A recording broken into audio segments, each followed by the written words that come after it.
Bismillahirrahmanirrahim. Assalamualaikum warahmatullahi wabarakatuh. Alhamdulillah. Wassalatu wassalamu ala asyrafil anbiya'il mursalin ala nabina Muhammadin sallallahu alaihi wa ala alihi wa sahbihi wasallam. Allahumma inna nas'alukal ilman nafi'an wa rizqan thayyiban wa amalan mutaqabbala. Ya Allah, kami memohon kepadamu ilmu yang bermanfaat, rizki yang baik dan amalan yang diterima di sisi Allah Subhanahu wa taala. Alhamdulillah para hadirin, bapak-bapak dan ibu-ibu, jamaah yang dimuliakan dan dirahmati oleh Allah Subhanahu wa taala. Di hari ini setelah pada salat zuhur, Allah berikan kita waktu luang di waktu istirahat kita untuk mengkaji perkataan dan nasihat-nasihat dari Imam Ibnu Qayyim rahimahullah ta'ala di dalam kitabnya Al-Fawaid, atau ini Fawaidul Fawaid. Fawaidul Fawaid berbeda dengan kitab Al-Fawaid. Dia punya dua kitab yang hampir mirip. Yang satu judulnya Al-Fawaid, satu lagi judulnya Fawaidul Fawaid. Fawaidul Fawaid artinya inti dari faedah. Jadi buku fawaid dia intisarikan lagi menjadi faedah yang lain. Tetapi buku yang kita baca ini susunannya sudah bukan dari Ibnu Qayyim, tapi ini sudah disusun oleh Syekh Ali Hasan Al-Halabi. Susunannya saja. Jadi dia babkan sesuai dengan bab-babnya saja. Karena Imam Qayyim menyebutkan fawaid-fawaid ini ya setiap dia buat faedah dia tulis. Jadi enggak ada susunan bab, susunan pasal, enggak ada. Syekh Ali Hasan mengumpulkan di awal akidah dulu, nanti tafsir, nanti hadis. Jadi dia cuma mengumpulkan per bab supaya lebih tertata saja. Hari ini kita akan membahas tentang khitabul Quran fi wasfur Rahman, tentang ungkapan Al-Quran ketika mensifati Allah. Jadi Quran itu di dalamnya, di antara makna di dalam Quran adalah memuji dan menyanjung Allah Subhanahu wa taala. Bahkan ayat yang pertama kali di Quran adalah ayat sanjungan dan pujian kepada Allah. Alhamdulillahi rabbil alamin, itu pujian kepada Allah. Maka di sini Imam Ibnu Qayyim akan mendapatkan atau menjelaskan tentang bagaimana uslub atau metode Quran di dalam mensifati Allah Subhanahu wa taala. Ta'ammal khitabul Quran tajidu malikan lahu mulkul kulluh wa lahul hamdu azimatul umur kulluhu biyadihi wa masdaruha min maradduha ilaih mustawiyan ala sariri mulkih.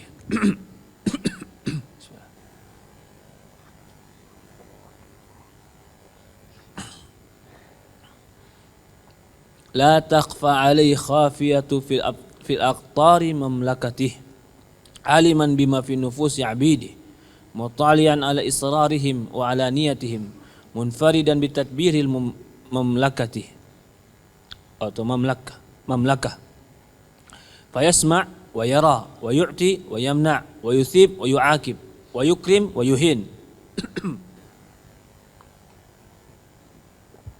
wa yakhluq wa yarzuq wa yumit wa yuhyi wa yuqaddir wa yaqdi wa yadabbir. Al-umuru nazilatun min indi daqiquha wa jaliluha wa sa'idun ilaih la tataharrak duriyatin illa biiznih wa la tasqutu waraqatun illa biilmih.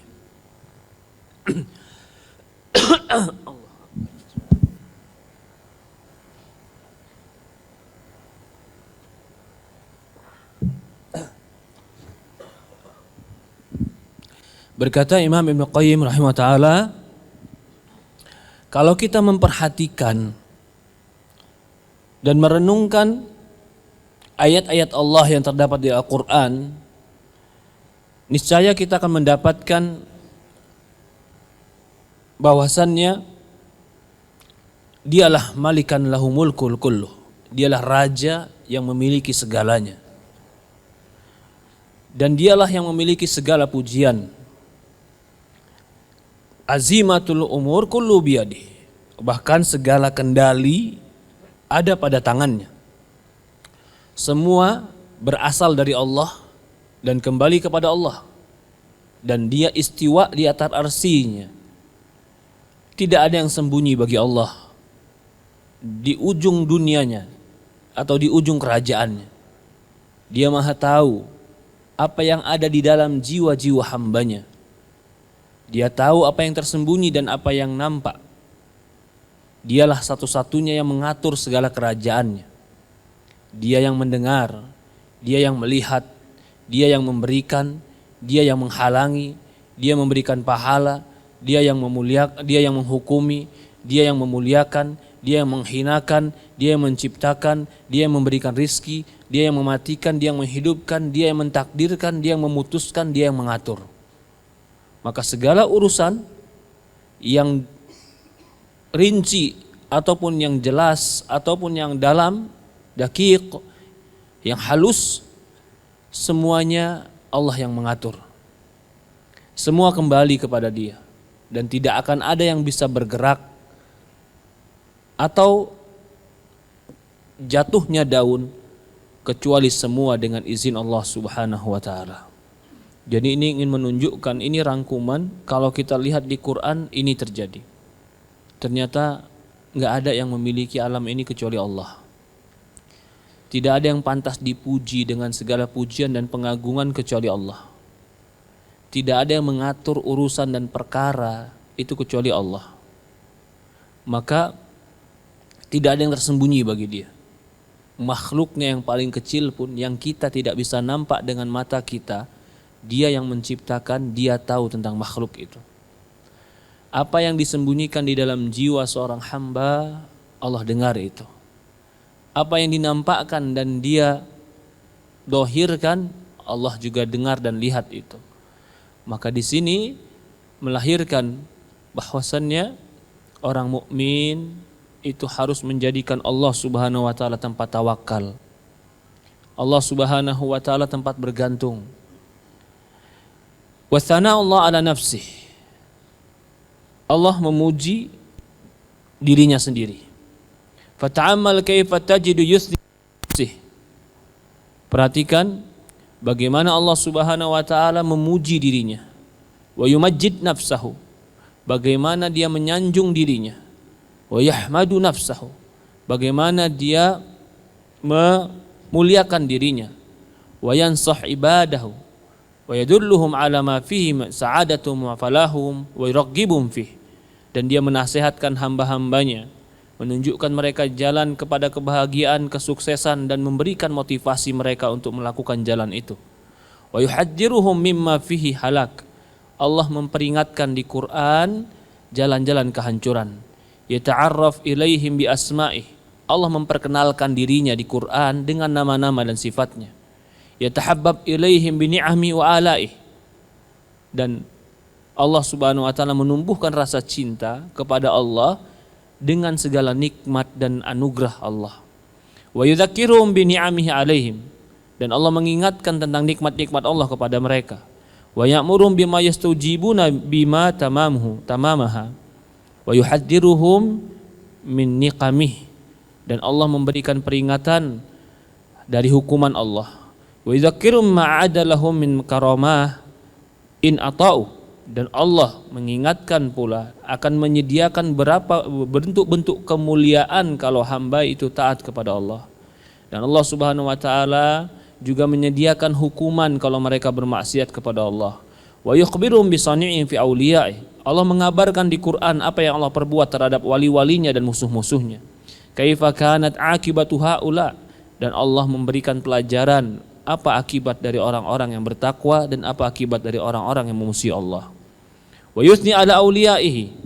Di Quran juga Allah memuji wali-walinya, memuji amal soleh dan memuji orang-orang yang bersifat baik. Allah mencela musuh-musuhnya dengan kejelekan amal mereka dan kejelekan sifat-sifat mereka. Dan Allah memberikan permisalan dengan beraneka ragam dalil dan bukti. Yajibu an syubhi a'da'ihil ahsanil ajwibah. Dia menjawab semua syubhat-syubhat musuhnya dengan cara yang terbaik. Wa yusaddiqu shadiq, dia membenarkan kebenaran dan dia mendustai orang-orang yang berbuat dusta. Dia mengucapkan al-haq, dia memberikan hidayah kepada petunjuk. Dia mengajak kepada darussalam, kepada surga dan keselamatan. Wa yadhkuru awsafuha wa husnuha wa na'imuha wa yuhaddiru min daril bawar. Allah mensifati kebaikan, kenikmatan, nikmat-nikmat surga, dan Allah memberikan peringatan tentang api neraka. Ya. Jadi ini di Quran, kalau kita mau melihat kepada Quran, ternyata di dalam Quran itu intinya semua berbicara tentang tauhid. Apa saja yang sedang dibicarakan tentang Quran pasti ujung-ujungnya berbicara kepada atau berbicara yang berkaitan tentang tauhid. Bagaimana sikap kita dan keyakinan kita terhadap Allah. Ketika Allah berbicara tentang orang-orang yang berbuat baik, lalu Allah berikan surga kepada orang-orang berbuat baik, apa hubungannya dengan tauhid? Hubungannya adalah balasan bagi mereka yang bertauhid.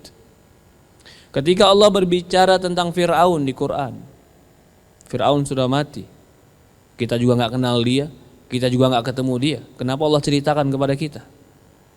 Fir'aun akan mati, Fir'aun sudah mati, tapi akan ada orang-orang yang bersifat seperti Fir'aun.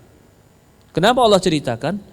Allah ingin memberikan sebuah peringatan.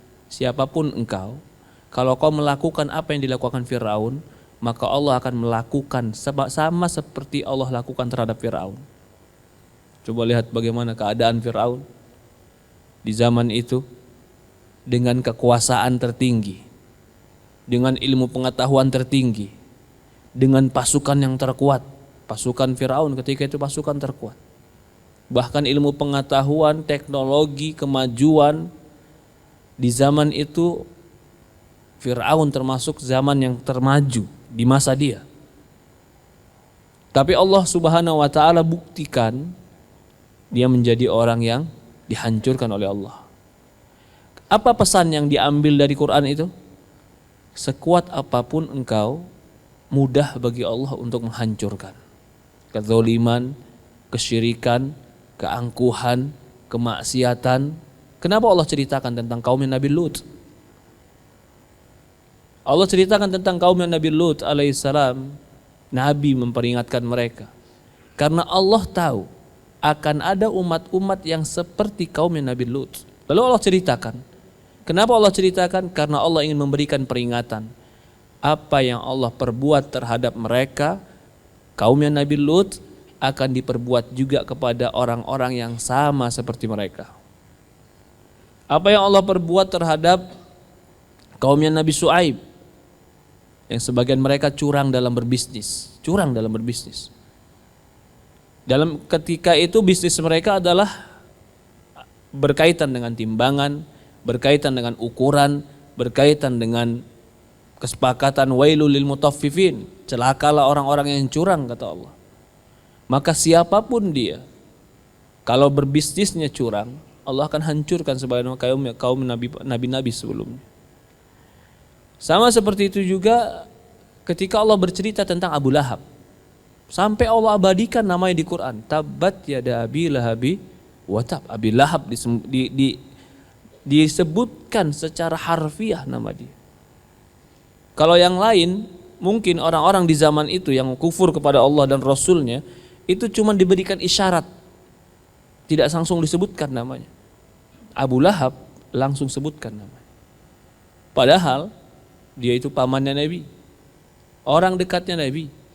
Antara Nabi dan dia itu satu kakek, bahkan bukan satu kakek, dia itu pamannya Nabi. Abdul Muttalib itu bapaknya Abu Lahab. Rasulullah SAW punya bapak namanya Abdullah, saudara kandungnya Abu Lahab. Tapi Abu Lahab yang punya kekerabatan dekat dengan Rasulullah tapi melakukan perbuatan-perbuatan yang menghalangi dakwah Rasulullah, Allah abadikan di Quran sebelum dia mati, dikatakan tabbat yada Abi Lahabi wa tab. Bahkan Allah katakan wa mra'atuhu hammalatal hatab. perempuan istrinya akan membawa kayu bakar neraka. Padahal dia belum mati. Dia belum mati, Allah sudah kabarkan bahwasannya dia akan masuk neraka. Kalau seandainya dia betul-betul berpikir ketika itu ingin menjatuhkan Quran dan ingin menjatuhkan kredibilitas Rasulullah, coba saja Abu Lahab tiba-tiba bersyahadat. Gimana ya ayat Quran ini? Ayat Quran sudah menghakimi dia akan mati dalam keadaan kufur dan istrinya akan masuk neraka. Tapi Abu Lahab sama sekali nggak berpikir masuk ke dalam Islam. Kenapa? Karena kekufuran mereka telah Allah Subhanahu wa taala takdirkan dan tercatat dalam hati mereka. Jadi kalau kita melihat kepada Quran, semua kalimat-kalimat Quran ingin menunjukkan kepada keesaan Allah, tauhid. Inti dari Quran itu adalah tauhid. Allah mengkisahkan Fir'aun akibat jelek bagi yang tidak bertauhid. Allah menceritakan tentang para nabi yang diselamatkan, Nabi Yunus diselamatkan, Nabi Ibrahim diselamatkan akibat baik bagi pelaku tauhid. Allah menceritakan tentang kaum Nabi Lut akibat jelek bagi pelaku tauhid. Allah menceritakan tentang surga dan neraka, janji Allah bagi pelaku tauhid dan janji Allah bagi mereka pembuat musyrik. Jadi semua yang di Quran itu intinya adalah mentauhidkan Allah. Tujuannya adalah mensucikan dan memuliakan Allah. Maka jika kita memahami, mendalami Al-Quran, kita akan paham bahwasannya Quran itu intinya mentauhidkan Allah. Dari inilah dikatakan surat apa yang dikatakan sepertiga Quran? Al-Ikhlas. Qul huwallahu ahad, Allahu samad, lam yalid walam yulad walam yakul lahu kufuwan ahad. Katakanlah dia ahad. Allah itu ahad, lam yalid walam yulad, tidak beranak dan tidak diberanakkan. Walam yakul lahu kufuwan ahad. Di dalamnya di dalam surat Al-Ikhlas itu cuman membicarakan keesaan Allah. Kata Rasulullah, thuluthul Quran. Itu sudah sepertiga Al-Quran. Maksudnya apa? Kalau kita kaji Quran seluruhnya, sepertiganya itu adalah pujian dan sanjungan terhadap tauhidnya Allah. Sepertiganya lagi adalah perintah dan larangan untuk menyempurnakan tauhid.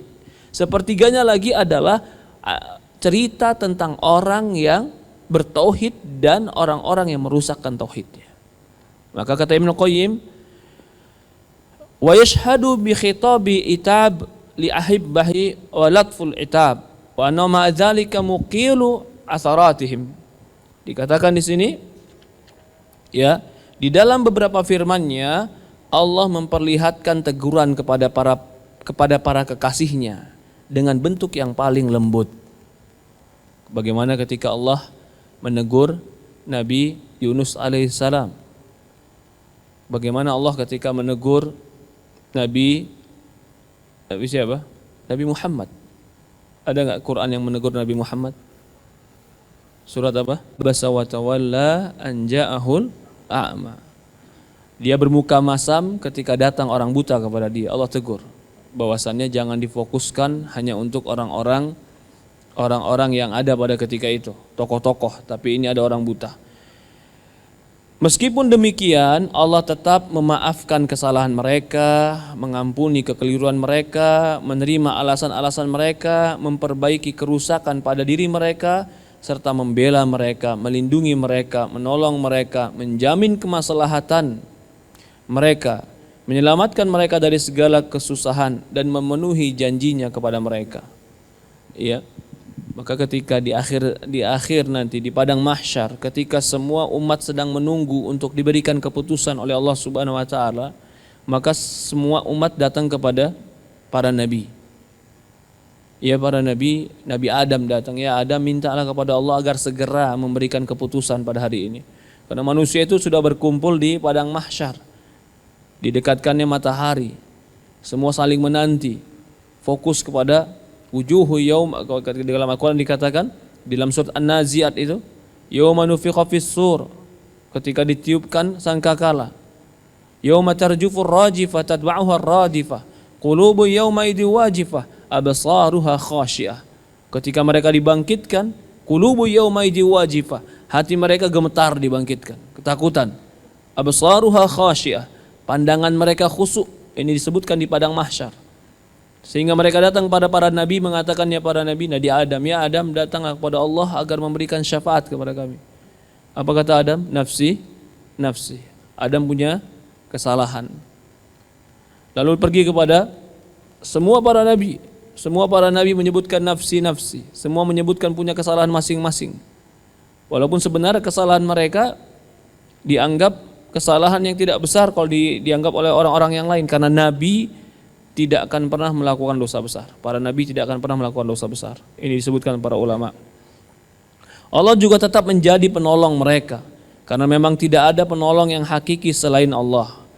Dialah penolong yang sesungguhnya.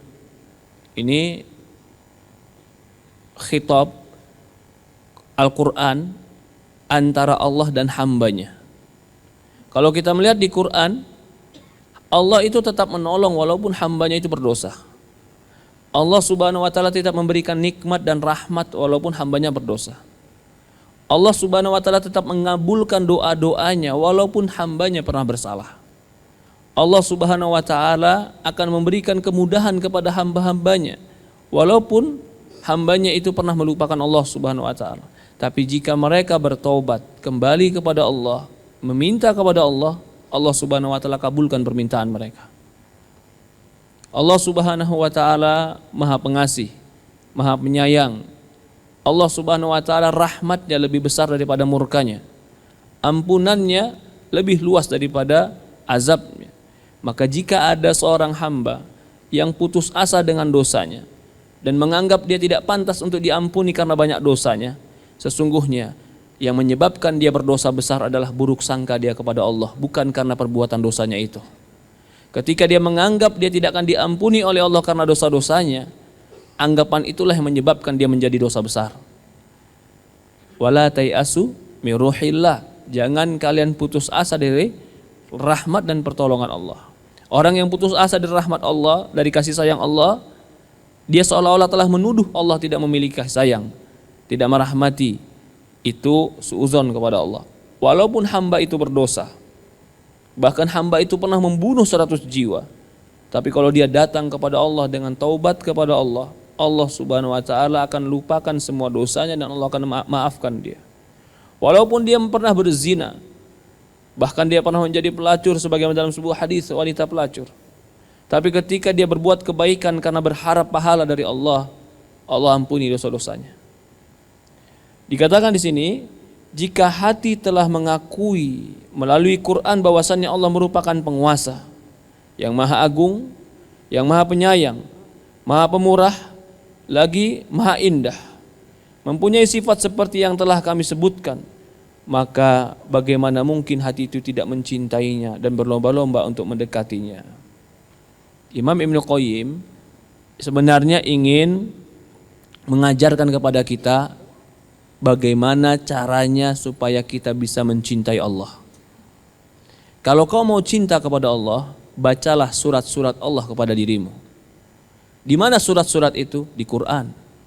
Surat-surat itu adalah pesan-pesan Allah yang di dalamnya menunjukkan kebaikan, kelembutan, kasih sayang, rahmat, anugerah. Dia yang maha kuasa, dia yang maha memiliki. Semakin kau baca surat-surat itu, semakin kau kagumi dia. Semakin kau baca surat-surat itu, semakin kau cintai dia. Semakin kau kenal dia dengan surat-surat itu melalui sifat dan nama-namanya, semakin kau akan taat kepada dia. Maka orang yang tidak membaca Quran, bagaimana dia bisa kenal dengan Tuhannya? Bagaimana dia bisa mengenal sifat-sifat Tuhannya? Apakah cukup dengan mempelajari dengan ayat-ayat alam? Ketika dia melihat harimau yang ganas, tidak ada satupun hewan kecuali harus dimakan oleh harimau.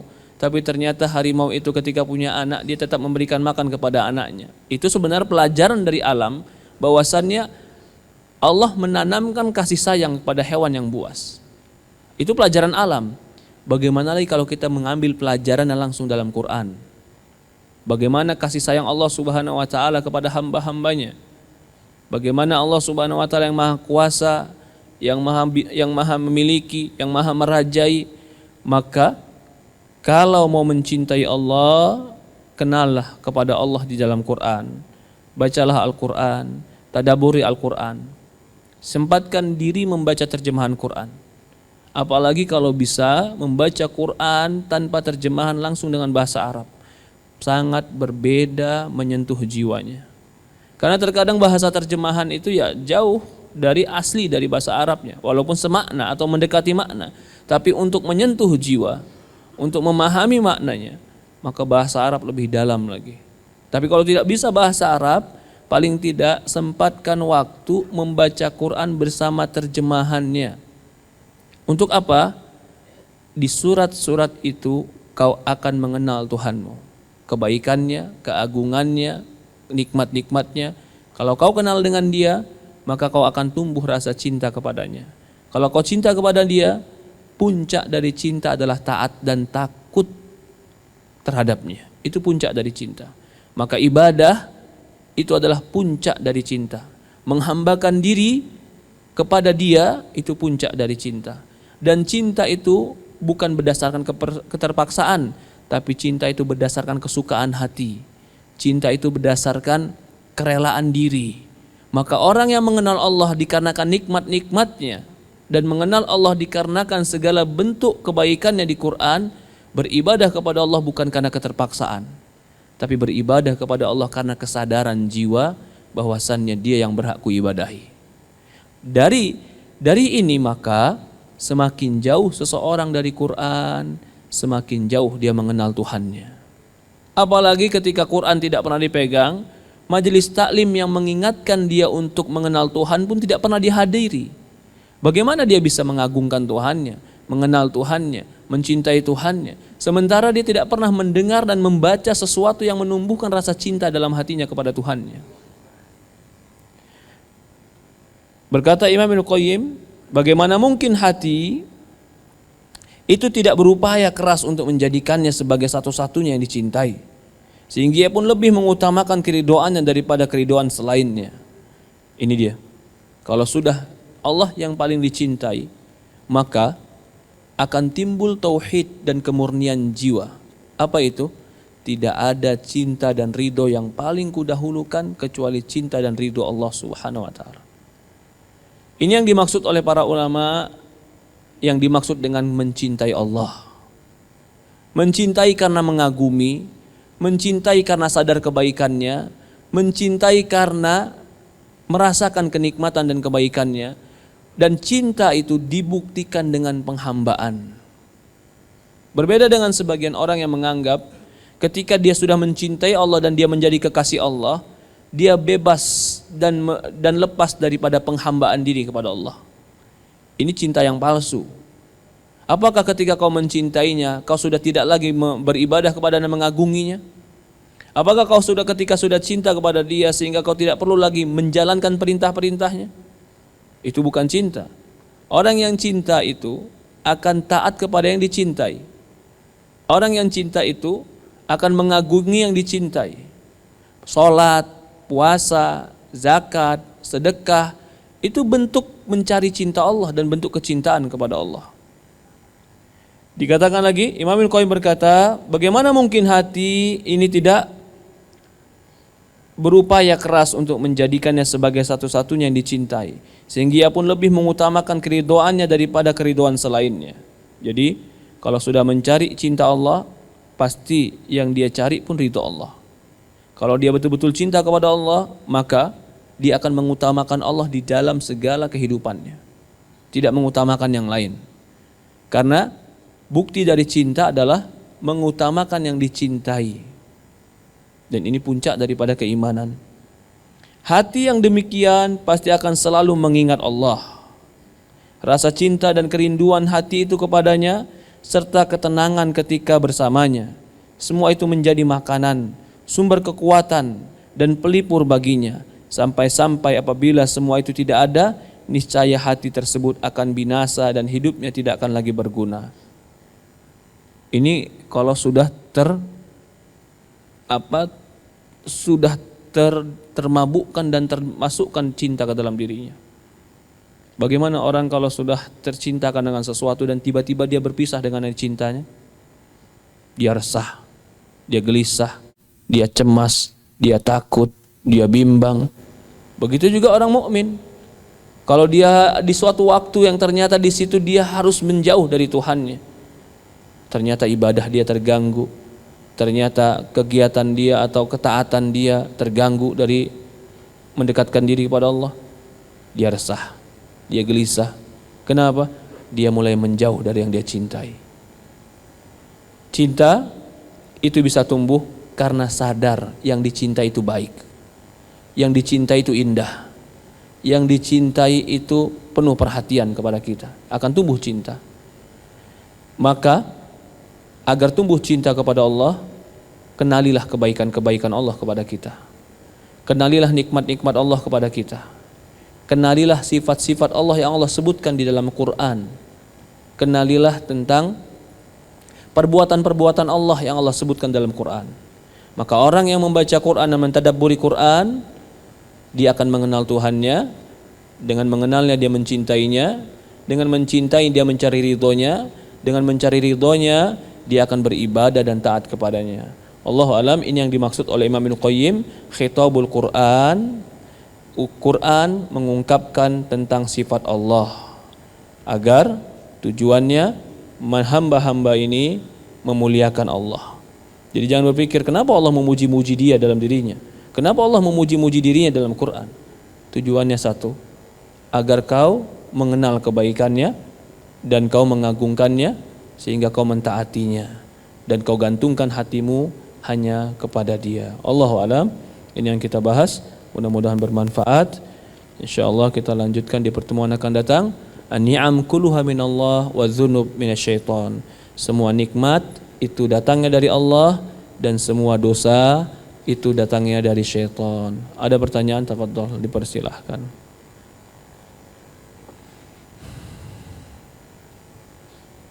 Ya, mungkin tidak ada. Pesan yang kita ambil adalah kenali Allah, kau akan taat kepada Dia. Ketika kau maksiat, itu karena kau tidak kenal Allah. Mengenal Allah dengan Al-Quran, mengenal Allah dengan majelis ilmu. Tak kenal maka tak cinta, itu betul. Begitupun kepada Allah, kau tidak akan cinta kepada Dia kalau kau tidak kenal. Ketika kau sudah cinta, kau akan tunduk pada Dia, kau akan patuh pada Dia. Ibadahmu kepada Dia bukan karena keterpaksaan, tapi karena keridhaan dan kecintaan. Mungkin ini yang kita bahas, kurang lebih mohon maaf. Subhanakallah wa bihamdi, asyhadu an la ilaha illa anta, nastaghfiruka wa atubu ilaik. Assalamualaikum warahmatullahi wabarakatuh.